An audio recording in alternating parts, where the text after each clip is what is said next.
दमा की तशख़ीस किसी ब्लड टेस्ट के साथ होती है? नहीं।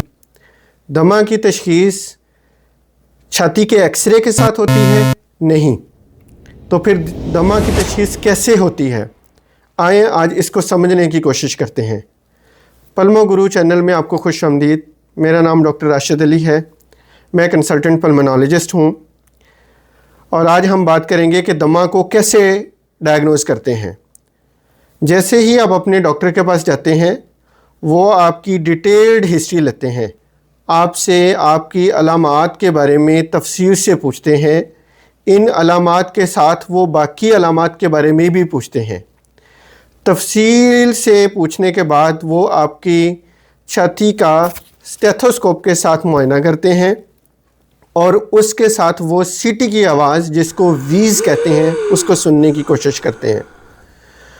इसके बाद वो फिर आपको एक दमा की तशख़ीस के लिए एक टेस्ट, जिसको लंग फंक्शन टेस्ट या स्पायरोमेट्री कहते हैं, वो एडवाइस करते हैं। स्पायरोमेट्री के अंदर मरीज़ एक आले के अंदर ज़ोर के साथ फूंक मारता है और इस आले की मदद से हमें ये पता चलता है कि सांस की नालियाँ कितनी तंग हैं। उसके बाद फिर मरीज़ को इन्हेलर या नेबुलाइज़र इस्तेमाल करवाया जाता है और दोबारा से इस टेस्ट को परफॉर्म किया जाता है। इस टेस्ट के साथ फिर हमें पता चलता है कि सांस की नालियाँ अगर तंग थीं तो उसके इलाज के बाद, नेबुलाइज़ या इन्हेलर के बाद, उनमें कितनी बेहतरी आई है।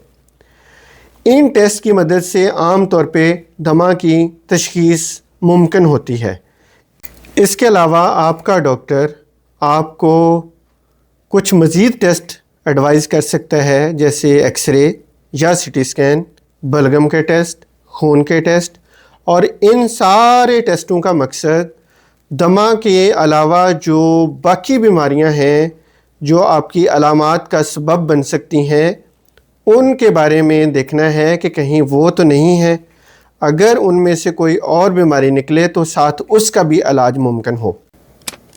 अगर आपको ये मालूमात पसंद आई हैं तो इसको शेयर करके दूसरों तक पहुंचाएं, क्योंकि अच्छी मालूमात इल्म फैलाना सदका जारिया है।